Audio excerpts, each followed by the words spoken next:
మేతకి తీసుకెళ్లే ముందు ఇలాగా కుంటల్లోన కాలువల పక్కన నీళ్లు తాపుకొని మేతకి తీసుకెళ్తూ ఉంటారు ఈ రైతులు. చాలా దూరం నుంచి వచ్చారు, నోజువీడు నుంచి, మైలవరం నుంచి, ఆ పైన తిరువూరు నుంచి.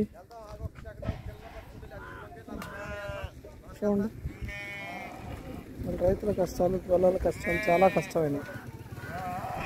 తరతరాల నుంచి ఇస్తున్నటువంటి ఈ ఆచారాలు, చిన్న చిన్న ఆచారాలని వీళ్ళు మార్పు తీసుకురావాలని కోరుకుంటున్నాను. చూడండి చిన్న పిల్లలు,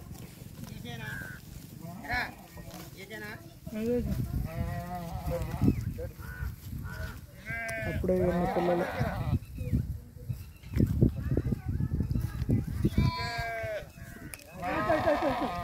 పిల్లలన్నింటినీ ఎన్ని పిల్లలు వీటన్నింటినీ నాటి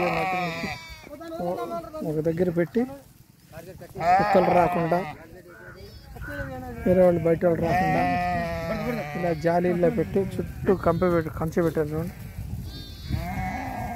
జాలీల్లో పెట్టి ఈ పిల్లలన్నింటికి నీడ తల్లడం కోసం పైన పట్టా కప్పి ఇలా ఉంచి మేత తీసుకెళ్తూ ఉంటారు. నీళ్ళే ఇక్కడ చూడండి, కాలువలు అమ్మటి కూడా నీళ్ళు. ఈ ఏరియాలో నీళ్లు దొరకవు. కాలువలు అమ్మటాయి, కొట్లు అమ్మటాయి, నీళ్లు లేక జీవాలన్నీ అల్లాడిపోతుంటాయి. ఏ ఊరు నుంచి వచ్చారు పెద్దనా? నూజివీడు నుంచి. మొత్తం ఎంతమంది వచ్చారు? 6 వచ్చారు. ఎన్ని మొత్తం ఎన్ని ఉంటాయి? 600 గొర్రెలు.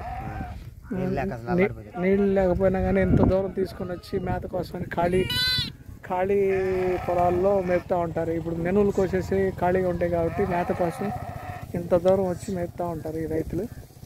మొత్తం 6 కుటుంబాలు. మొత్తం 1 నెల 15 రోజులు 2 నెలల పాటు ఈ ఎండాకాలం అంతా కూడా ఇలా పొలాలు మధ్య మేపుతూ తిరుగుతూ ఉంటారు. కానీ నీళ్లు దొరకలేదు. నీళ్ళు దొరకనా వీళ్ళ ధైర్యాన్ని మెచ్చుకోవాలి. ఇంత దూరం తీసుకొస్తూ ఉంటారు, దొరికిన చోట దొరికినట్టు మేపుతూ ఉంటారు. చూడండి ఇంత కష్టమైనటువంటి పని.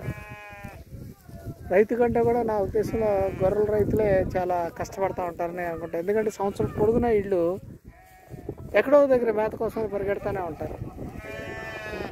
ఈ గొర్రెల కోసం, వీటి మేత కోసం, వీటి పిల్లల మేత కోసం ఈ ఊరు ఆ ఊరు వచ్చి పెద్ద ఎంత కష్టపడుతున్నాడు. పిల్లల్ని పట్టుకుని ఈ పిల్లలన్నింటినీ తీసుకొచ్చి ఈ చుట్టూ పంపేసినట్లు పిల్లల్ని కుక్కలు ఎత్తుకెళ్ళకుండా నీడ కోసం మళ్ళీ దీని మీద ఏదో ఒక పట్టా వేసి వేస్తూ ఉంటారు. చూడ పెద్ద రైతు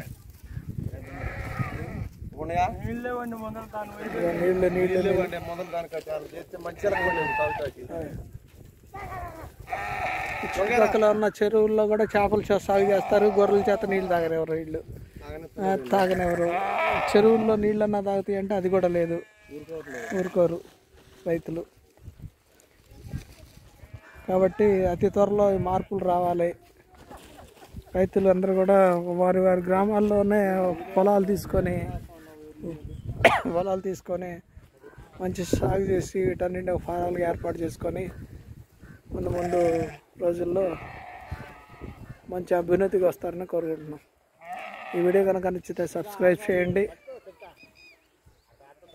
షేర్ చేయండి. మీ రైతులు చాలామంది ఉంటారు, వాళ్ళందరికీ